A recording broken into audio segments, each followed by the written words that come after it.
बिस्मिल्लाहिर्रहमानिर्रहीम। अस्सलाम वालेकुम नाज़रीन, मैं हूं इरफान हाशमी और आपको प्रोग्राम में खुश आमदीद कहता हूं। तारीफ़ ही उस रब्बुल इज़्ज़त के लिए जिसकी तरफ हम सबको लौट कर जाना है और जिसके हुजूर हम सबको एक दिन पेश किया जाएगा। दोस्तों, आज 22 नवंबर है, दिन है हफ्ते का, और आज की हमारी ये दूसरी वीडियो है। दोस्तों, खबर ये है कि अडयाला के बाहर अब धरना देने की तैयारी की जा रही है। पाकिस्तान तहरीक इंसाफ की सर एक हिकमत अमली, जिसके मुताबिक 25 नवंबर को MNAs और MPAs अडयाला के बाहर इकट्ठे होंगे और हर MNA MPA को यह हिदायत जारी की गई कि 4 से 5 कारकुनान अपने हमरा जो हैं वो जरूर लेकर आए। सर, 4 से 5 कारकुनान तो इकट्ठे किए जा सकते हैं और तकरीबन 100 के करीब आपके MPAs हैं पंजाब के अंदर, और इसी तरह MNAs की जो तादाद है वो भी लगभग इतनी बन जाती है। और इसके साथ साथ जो KPK से लोग आएंगे तो तकरीबन 300-350 के करीब आपके अरकान असम्बली हैं, फिर कुछ सिंध से लोग हैं और फिर बलूचिस्तान से। इन तमाम लोगों को मिलाकर ये 400 प्लस का फिगर बनता है। और इसके साथ साथ 4 से 5 अगर ये वर्कर्स लाने में कामयाब होते हैं तो ये तकरीबन 1500 के करीब लोग होंगे जो अडयाला के बाहर इकट्ठे होने जा रहे हैं। पाकिस्तान तहरीक इंसाफ 25 नवंबर के हवाले से ये तैयारी कर रही है। अगर आप 2 से 2,500 लोग अडयाला के बाहर इकट्ठा करने में कामयाब हो गए और उन्हें धरना दे दिया तो यकीनन ये अडयाला को चलाने वालों के लिए एक बहुत बड़ा मसला बनेगा। रास्ते जी बंद करने की तैयारी हमेशा से की जाती है। सोहेल अफरीदी साहब भी पहुंचेंगे और उनकी कोशिश होगी कि किसी तरह इमरान खान से उनकी मुलाकात करवाई जाए, लेकिन अब तक की इतलात के मुताबिक इस मुलाकात को नवंबर के बाद अगर करवाई गई तो करवाई जाएगी, उससे पहले ये मुलाकात नहीं होगी। आज सोहेल अफरीदी साहब की डिफेंस रिपोर्टर से बात हुई और उन्होंने फील्ड मार्शल सैयद आसिम मुनीर साहब के हवाले से कुछ बातें कही हैं, वो मैं आपको आगे चलकर बताता हूं। लेकिन 26 नवंबर दोस्तों वो दिन है जिस दिन पाकिस्तान तहरीक इंसाफ यौम शोहदाए जमहूरियत जो है वो मनाने जा रही है। 26 नवंबर की रात को आपको याद होगा कि किस तरह लोगों पर गोलियां चलाई गई। पाकिस्तान के मीडिया ने इसको रिपोर्ट नहीं किया। लोग अपने प्राइवेट अकाउंट्स के ऊपर जो स्टेटमेंट जारी कर रहे थे, जो वीडियोस अपलोड कर रहे थे, उनसे ये पता चलता है कि ये सब कुछ हुकूमत ने करवाया। लोग गोलियां चलाने वालों के साथ खड़े थे, तस्वीरें बनाते रहे। और पाकिस्तान से बाहर जो हमारा मीडिया नहीं, इंटरनेशनल मीडिया, उन्होंने इन वाक़यात को रिपोर्ट किया। जो सहाफ़ी मौके पर मौजूद थे उनको भी मुकदमात का सामना करना पड़ा। मतिउल्लाह जान जब पिम्स पहुंचे और उन्होंने इन्वेस्टिगेशन करने की कोशिश की तो उनके खिलाफ भी एक मुकदमा बना दिया गया। ये वो दौर है पाकिस्तान में 26 नवंबर से जिसका आगाज़ हुआ जब रियासत ने गोली की सरकार कायम की और गोली की सरकार ने पाकिस्तान में जमहूरियत का जो नारा बुलंद करने वाली ताकतें हैं उनके खिलाफ ताकत का इस्तेमाल किया। और 26 नवंबर को पाकिस्तान तहरीक इंसाफ यौम शोहदाए जमहूरियत ये दिन मनाने जा रही है। हुकूमत की भी सर एक प्लानिंग है और वो किसी सूरत भी लोगों को इकट्ठा होने की इजाज़त नहीं देंगे। KP के अंदर यकीनन लोग इकट्ठे होंगे, फातह खानी होगी, उन लोगों को याद किया जाएगा जिनको 26 नवंबर को शहीद कर दिया गया और सारा इल्ज़ाम पाकिस्तान तहरीक इंसाफ पर लगाया गया। हुकूमत सर तैयारी कर रही है और जब तक की इतलात के मुताबिक शायद दफ़ा 144 भी लगा दी जाए, क्योंकि उनको मालूम था कि 26 नवंबर को जो कुछ हमने किया इसका रिएक्शन आएगा और लोग 26 नवंबर को इकट्ठे होंगे। आज सोहेल अफरीदी साहब की डिफेंस रिपोर्टर से जी मुलाकात हुई। आजकल वो सहाफ़ियों से भी मिल रहे हैं, एंकर से भी उनकी मुलाकात हो रही है और सोहेल अफरीदी को इसी तरह मुलाकातों का सिलसिला जो है वो जारी रखना चाहिए। और जिस तरह इमरान खान ने पाकिस्तान के मीडिया को हमेशा फेस किया और जो हॉस्टाइल मीडिया था उनके सख्त सवालों का जवाब भी दिया, इसी तरह सोहेल अफरीदी को भी डरना नहीं, घबराना नहीं और इस मीडिया को फेस करें और अपना मौक़िफ़ पाकिस्तान की आवाम के सामने रखें। पाकिस्तान में सर पहली मरतबा ऐसा हुआ कि सोहेल अफरीदी साहब ने general Asim Munir, field marshal Asim Munir का नाम लेकर कुछ बातें कही हैं और पाकिस्तान के टेलीविजन चैनल्स ने चलाई। और कहीं ना कहीं कुछ लोग यकीनन आज भी जमहूरियत पसंद हैं और वो बेखौफ होकर ये सहाफ़त कर रहे हैं। तो आपने इस हर मुलाकात को एक अपॉर्चुनिटी के तौर पर लेना है। दोस्तों, आज की इस मुलाकात में और फिर इमरान खान से जब हमने एक इंटरव्यू किया, वो भी मैं आपको कहानी सुनाऊंगा, लेकिन आज का इंटरव्यू और आज की मुलाकात। सोहेल अफरीदी ये कहते हैं कि पानी बंद करने से मुतल्लिक जुनैद अकबर का बयान गलत था और सियासी इख्तलाफात अपनी जगह, किसी भी इकदाम से सूबों के अवाम को तकलीफ नहीं होनी चाहिए। देखिए, एक जिम्मेदार सियासतदान का यही तरीकाकार होता है। अवामी नुमाइंदे अवाम के हक में बात करते हैं, अवाम से लड़ते नहीं हैं। पंजाब की अवाम हो, KPK की अवाम हो, इस्लामाबाद की अवाम हो, वो पाकिस्तानी है। उनके खिलाफ कोई इकदाम अगर होगा तो यकीनन सोहेल अफरीदी साहब उसको कभी भी सपोर्ट नहीं करेंगे।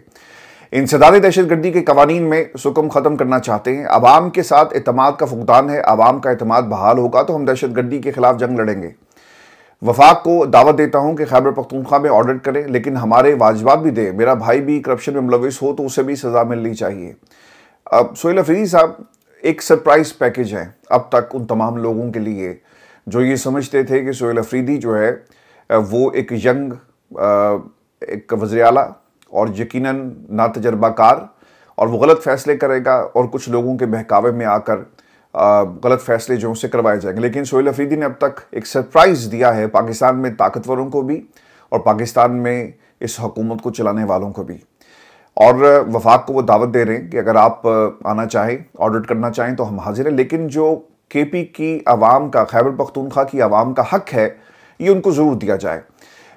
मेरे लिए और पाकिस्तान की आवाम के लिए ऑब्वियसली एक तरफ 5300 अरब की करप्शन है और दूसरी तरफ एक मुल्क का सूबा और सूबे का वज़ीर आला ये कहता है कि मैं 7 मरले का मकान नहीं बना सकता।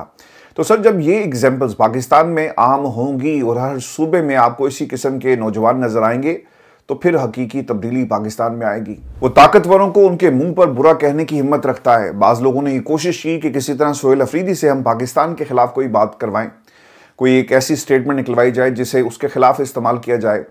बाज़ लोगों ने यह भी कोशिश की कि कहीं वो ये कह दे कि सबसे पहले इमरान खान और पाकिस्तान बाद में आएगा, लेकिन सोहेल अफरीदी ने कभी भी ऐसा नहीं कहा। एक मुहिब वतन, एक आम पाकिस्तानी जो पाकिस्तान का ख्याल कर रहा है, जो इस मुल्क की जमहूरियत को पाकिस्तान की आवाम के रास्ते से पाकिस्तान में हमेशा कायम रखने की कोशिश कर रहा है, उसने क्या कहा इस मुल्क के बारे में कि हम पाकिस्तान से इश्क करते हैं, पाकिस्तान हमसे और हम पाकिस्तान से हैं, हमें बाज़ पॉलिसीज़ पर इतराज़ है। वज़ीर आला सोहेल अफरीदी, हम समझते हैं कि बाज़ पॉलिसीज़ को तब्दील होना चाहिए, वक्त आया तो हम सिर्फ पाकिस्तान के साथ खड़े होंगे, हमारा मुल्क पाकिस्तान है, हमारी वफादारी पाकिस्तान से है। पार्लियामेंट और वफाकी हुकूमत समेत सब मुल्क की खातिर पॉलिसी बनाएं, हर मसले का हल मुज़ाकरात में है। देखें, सोहेल अफरीदी साहब के ना इर्द गिर्द हमेशा से इस किस्म के टाउट सहाफ़ी लॉन्च करवाए जाते हैं जो पाकिस्तान के ख़िलाफ़ बयान दिलवाने की भरपूर कोशिश करते हैं कि किसी तरह सोहेल अफरीदी को एक ऐसी बात करे जिसे हम हेडलाइन के तौर पर इस्तेमाल करें, एक ईंधन फराहम किया जा सके एंटी इमरान खान बयानिए के लिए। लेकिन सोहेल अफरीदी ने अब तक बहुत ही मैच्योरिटी का मुजाहरा करते हुए अपने मुखालफिन को, अपने दुश्मनों को, पाकिस्तान के दुश्मनों को कभी कोई ऐसा मौका फराहम नहीं किया। इसलिए मैं बार बार कहता हूं कि सोहेल अफरीदी एक बहुत बड़ा सरप्राइज़ है इस निज़ाम के लिए और इन लोगों के लिए। आज सर एक जो बात उन्होंने कही ना, मुज़ाकरात से हमें हर मसले का हल निकालना है, तो कहीं ना कहीं पाकिस्तान तहरीक इंसाफ को ऑब्वियसली ये ख्याल है, ये उनको एहसास आहिस्ता आहिस्ता हो रहा है कि अगर हमने तमाम रास्ते बंद कर दिए और सिर्फ एहतजाज का रास्ता अपनाया तो यकीनन हमारे लिए मुश्किलात होंगी। पाकिस्तान में जिन लोगों ने अदालतों को कंट्रोल कर लिया, आइन में तरमीम करके जजेस अपने घर के इन कुर्सियों पर बिठा दिए, और अगर हमने उनसे लड़ना है तो हमें इस निज़ाम में रहते हुए हमें मेज़ पर बैठकर इन तमाम बातों का हल निकालना है। फिर उन्होंने एक और बात कही कि सूबे को इत्तेमाद में लेकर मसला हल हो सकता है, तो कोई कबाहत नहीं, मेरा जीना मरना पाकिस्तान के साथ है। अफगानिस्तान जाऊं तो कहूंगा कि हम पख्तून हैं, मुसलमान हैं और पड़ोसी हैं, हमले बंद करो। अगर अफगान मुझे इनकार करें तो मेरे पास भी जवाब होगा। पाकिस्तान तहरीक इंसाफ कुछ कर रही है तो ही खैबर पख्तूनख्वा के अवाम ने तीसरी बार हमें मौका दिया। हम बंद कमरों की पॉलिसीज़ के खिलाफ हैं, इलाके के स्टेक होल्डर्स को एतमाद में लिया जाना चाहिए। दहशतगर्दी ने खैबर पख्तूनख्वा के हर शोबे को मुतासिर किया, दहशतगर्दी के नासूर को जड़ से उखाड़ फेंकने के लिए पॉलिसी बनाई। मैंने कभी फील्ड मार्शल सैयद आसिम मुनीर की ज़ात पर तनकीद नहीं की। बाज़ लोगों ने ये भी कहा ना, ये भी एक इनके खिलाफ एक प्रोपेगेंडा ये किया गया कि ये फील्ड मार्शल साहब के खिलाफ है और उनकी ज़ात पर तनकीद कर रहे हैं।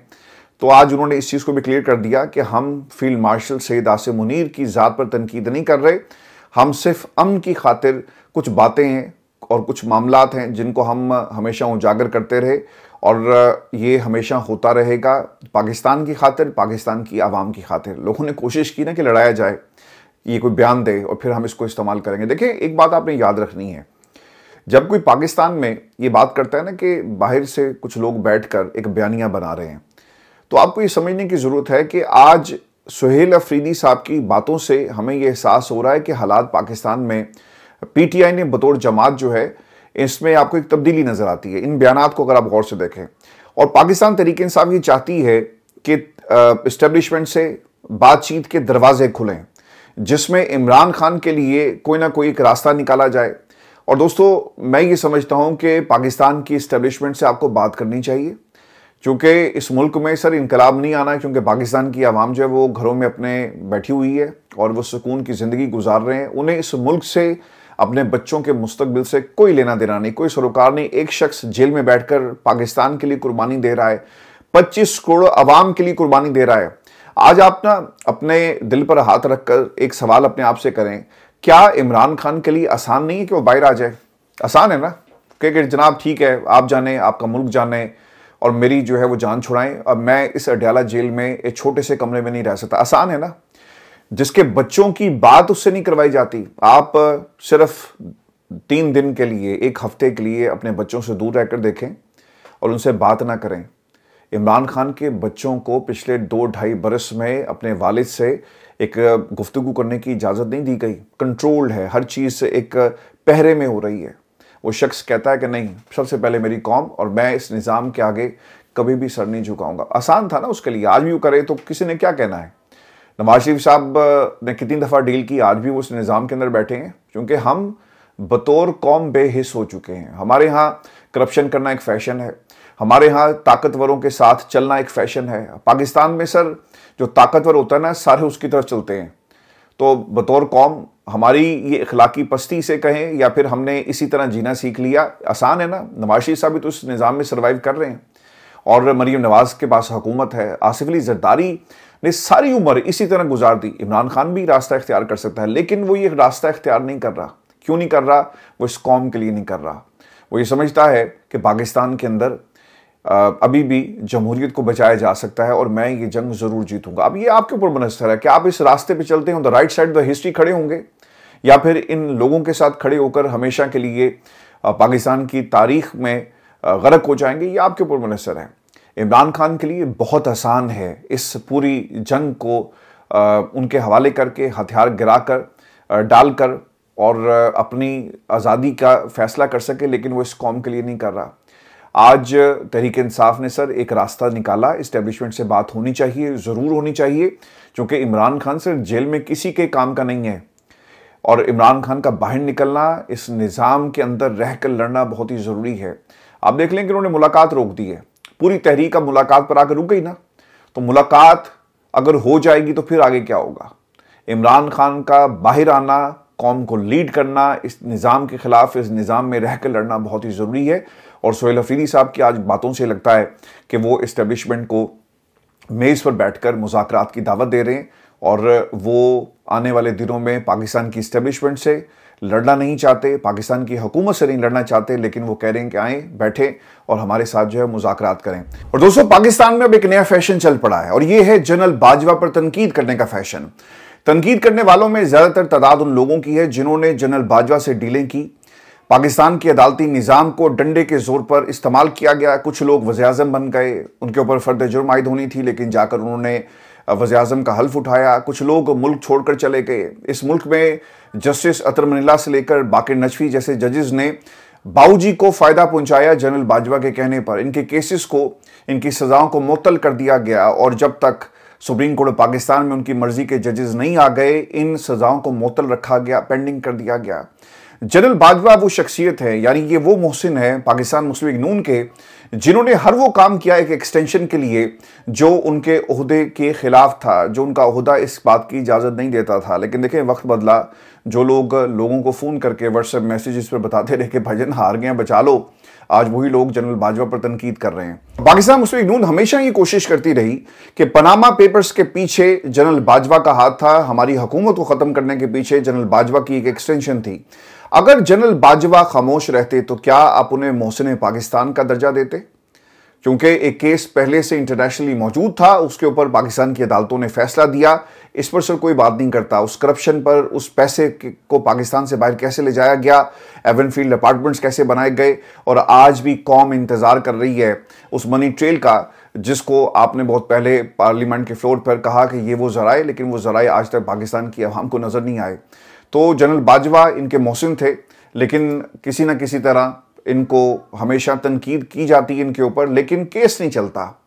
पाकिस्तान के अंदर सर अब 4 जजेस, उन्होंने ट्रांसफ़र केस के अंदर एक नया ट्विस्ट, और क्या ट्विस्ट आया ये मैं आपके साथ शेयर करता हूँ। जजेस ट्रांसफ़र केस, हाई कोर्ट जजेस ने वफाकी यानी अदालत में अपील की समाअत को चैलेंज कर दिया। अपील को 27वीं आईनी तरमीम की वजह से आईनी अदालत मुंतकिल कर दिया गया है। 27वीं आईनी तरमीम आइन के बरखिलाफ है। आइन में तरमीम का इख्तियार अदलिया को ख़त्म करने के लिए इस्तेमाल नहीं किया जा सकता। सुप्रीम कोर्ट के फैसले इख्तियारात की तकसीम पर वाज़ेह हैं। दरखास्त में मौक़िफ़ अपनाया गया, ऐसा इसे एंटरटेन ही नहीं किया जाएगा। आप देख लीजिएगा कुछ दिनों के अंदर ये केस अगर लगा भी, पहली बात तो ये लगेगा नहीं, अगर लग भी गया तो यकीनन इस केस को जो है वो दाखिल दफ्तर कर दिया जाएगा और इसके ऊपर कोई बात नहीं होगी। पाकिस्तान के अंदर सर जस्टिस अतर मिल्ला साहब जो है इस वक्त तनकीद की जद में हैं। उसी तरह जिस तरह कुर्सी पर बैठे हुए शख्स के खिलाफ तो आप बात नहीं कर सकते। सिर्फ कुछ लोग ऐसे होते हैं, कुछ माओ ने ऐसे बेटे पैदा किए जो जालिम से जालिम हुक्मरान को उसके सामने खड़े होकर बुरा कहते हैं, लेकिन जब लोग कुर्सियों से नीचे उतर जाते हैं तो फिर उनके खिलाफ तनकीद करने का कोई फ़ायदा नहीं है। आज अब जनरल बाजवा के ऊपर तनकीद कर रहे हैं, जनरल फैज़ के ऊपर तनकीद कर रहे हैं जो अपना दिफा नहीं कर सकते। काश ये तनकीद ख्वाजा साहब, नवाज शरीफ साहब उस वक्त आप लोग करते जब ये अपनी कुर्सियों पर बैठे थे और उस वक्त उनके खिलाफ तनकीद नहीं हो रही थी। जिन लोगों ने तनकीद उस वक्त की जब अपनी कुर्सियों पर बैठे थे, उस वक्त ये ज़ेर इताब थे और जनरल बाजवा की ये ढील थी कि आप अदालत के बाहर खड़े होकर जनरल फैज़ के खिलाफ बातें करते। लेकिन जो लोग जेल में हैं और जो अपना दिफा नहीं कर सकते, उनके खिलाफ बात करना ये नामुनासिब है। और आज उमर अता बंदयाल और अतर मिल्ला साहब के ऊपर तनकीद हो रही है। मुफ्ती मुनीबुर रहमान साहब ने कुछ बातें कही और वो वही काम कर रहे हैं जो पाकिस्तान में नून लीग या हुकूमत करती है। वो कहते हैं कि बाद जज साहबान के अहले खाना धरनों में शरीक होते थे। जब इस्लामाबाद हाई कोर्ट के सीनियर जज जनाब शौकत अजीज़ सदीकी को जुडिशल कमीशन के जरिए उनको सुनने बगैर बरतरफ किया जा रहा था तो जस्टिस अतर मिल्ला ने उनके खिलाफ एक लफ्ज़ भी नहीं कहा। हालांकि वो इस्लामाबाद बार एसोसिएशन में खुलेआम बयान दे चुके थे कि मुझ पर जनरल फैज़ हमीद ने बुलाकर दबाव डाला और मनपसंद फैसला करने का हुक्म दिया और मुल्क को आइन और कानून के मुताबिक चलाने के लिए एक नए कौमी मिसाक की ज़रूरत है। ये मुफ्ती मुनीबुर रहमान साहब जो वो कह रहे हैं और वो यकीनन अल्फाज उनके ये हैं कि आओ बैठो इमरान खान, हमारे साथ बात करो और हम मिलकर जो है कोई हल निकालते हैं, क्योंकि हम इन अदालतों के ज़रिए ना तुम्हें हरा सके ना हम पाकिस्तान में जमहूरियत को हरा सके और हमारे साथ डील कर लो। एक नया रास्ता निकालने की कोशिश की जा रही है। देखिए उमर अता बंदयाल ने जिस दिन रात को अदालत खोली उस वक्त तो आपको ये बहुत अच्छे लग रहे होंगे। डिप्टी स्पीकर की रूलिंग उसको रिवर्स किया और कहा कि ठीक है तरीके में तमाद आएगी और इमरान खान की हुकूमत को ख़त्म कर दिया गया। उस वक्त तो ये बहुत अच्छे लग रहे होंगे उमर अता बंदयाल साहब। फिर जस्टिस अतर मिल्ला साहब जो हैं, जब इन्होंने भी रात को अदालत खोली उस वक्त भी आपको बहुत अच्छे लग रहे होंगे। सर बहुत कम लोगों को शायद ये पता है, आपकी मैं मेमोरी को रिफ्रेश कर देता हूं कि जस्टिस अतर मिल्ला ने एवनफील्ड केस में नवाज शरीफ की सज़ा मुअत्तल करके अपीलें उस वक्त तक पेंडिंग रखी जब तक सुप्रीम कोर्ट से एंटी नून लीग जजेस, आज़ाद जजेस का सफाया नहीं हो गया। जो लोग नून लीग के खिलाफ थे, यानी इनकी करप्शन के ऊपर हमेशा बात करते रहे या इनके खिलाफ इन्होंने फैसले दिए, जब तक वो वहाँ से कूच नहीं कर गए, ये बाकायदा सहूलतकारी की गई। उस वक्त तो जस्टिस अतर मिल्ला आपको बहुत अच्छे लग रहे होंगे। तो ये नज़रिया ज़रूरत है, वक्त पड़ने पर आप किसी को अपना बाप बना लेते हैं। जिस तरह जनरल बाजवा को बाज़ लोगों ने अपना सियासी जो है वो रूह रवा बनाया हुआ था और आज आपको वो बुरे लग रहे हैं। आज इमरान खान को 840 दिन हो गए जेल के अंदर और पाकिस्तान की आवाम ने ये सोचना है कि रास्ता क्या होगा इनकलाब का, या फिर आप इसी तरह बैठे रहेंगे। मैं बार बार आप लोगों को हमेशा ये कहता रहा और आज भी मैं इस मौके पर कायम हूँ कि बात करने से, मुज़ाकरात करने से, जो सुहेल अफरीदी आज बात कर रहे हैं ना, वो बिल्कुल दुरुस्त है। जो बात हमने पहले कही, या आज सुहेल अफरीदी भी वही बात कर रहा है कि मुज़ाकरात के लिए हम तैयार हैं, आए बैठें हमारे साथ, मुल्क के लिए, पाकिस्तान की आवाम के लिए। और इस मुल्क को अगर आपने आगे लेकर जाना है तो आपको बात करनी पड़ेगी कैदी नंबर 804 से। तो सुहेल अफरीदी साहब भी ये बात कर रहे हैं और कुछ लोगों का ये ख्याल है कि हमें बात करके ही आगे जाना चाहिए। देखिए पाकिस्तान में जो जुल्म हुआ है ना पिछले कुछ अरसे के अंदर, एक सर 5300 अरब की करप्शन का मामला है। ऐसे ही है ना, 5300 अरब रुपए की करप्शन इस मुल्क के अंदर हो जाती है। अब सर सवाल ये है कि जिन लोगों ने करप्शन की वो लोग कौन है, इनके नाम क्या हैं? कम से कम इनके नाम तो पाकिस्तान की आवाम के सामने आने चाहिए। IMF की सर एक रिपोर्ट है, 5300 अरब रुपए की करप्शन की एक लिस्ट है। वो लिस्ट कहां पर है? ये लोग कौन से हैं? इनका ताल्लुक पाकिस्तान की किस सियासी जमात से है? ये किस धड़े की नुमाइंदगी करते हैं? ये पैसा किन प्रोजेक्ट्स के अंदर किक बैक्स की शक्ल में जो है वो समेटा गया? वो कौन से ऐसे प्रोजेक्ट्स थे जो पाकिस्तान की आवाम को सिर्फ तख्तियों की शक्ल में दिखाए गए लेकिन ग्राउंड के ऊपर ये प्रोजेक्ट्स मौजूद नहीं है? ये सवाल बनता कि नहीं बनता? 5300 अरब, मुझे तो ये भी नहीं पता कि 5300 अरब में कितने जीरो होते हैं। आप जरा कैलकुलेशन करें, आपको भी सोचना पड़ेगा कि 5300 अरब के अंदर सर कितने सिफर होते हैं। तो ये इतना पैसा किसकी जेब में गया? पाकिस्तान में सर इतनी बड़ी चार्जशीट, 5300 अरब। यहां पर एक घड़ी का मामला था 8-10 लाख की होगी, चलें 25 लाख की घड़ी या 15 लाख की घड़ी या 20 लाख की घड़ी, उसकी जो भी कीमत थी आपने उसे एक कौमी मसला बनाकर पेश कर दिया। पाकिस्तान की गैरत का मसला है जी, हमारी जग हंसाई हुई, हम किसी को मुंह दिखाने जोगे नहीं रहे। ये जो 5300 अरब की करप्शन की है, ये किसी के बाप का पैसा था, ये पाकिस्तान की आवाम का पैसा था। कहां गया ये पैसा और किसके घर में गया? किसके बच्चे इस पैसे के ऊपर पार्लियामान के अंदर आने के लिए लोगों को खरीदेंगे, वोट को खरीदेंगे? ये 5300 अरब रुपया ना सर, हराम का पैसा जिन लोगों ने समेटा, अब ये क्या करेंगे? इसी पैसे से मंडी लगती है, इसी पैसे से जरदारी जैसे लोग जो हैं वो बोरियों के मुंह खोलते हैं, लोगों की कीमतें लगती हैं। सर ये वो पैसा है, आपका पैसा आप लोगों के खिलाफ इस्तेमाल हो रहा है। तो 5300 अरब की करप्शन करने वालों के नाम पब्लिक करने चाहिए कि नहीं करने चाहिए? लेकिन पाकिस्तान में कहा जाता है कि जनाब देखें घड़ी, और पाकिस्तान की बहुत ज्यादा जग हंसाई हुई दोस्त मुल्क, ब्रदर मुल्क हमारे बारे में क्या सोचता होगा? यार ये घड़ी इमरान खान को दी थी, इमरान खान का तोहफा था, वो घर में रखे, बेचे, जो मर्जी करे।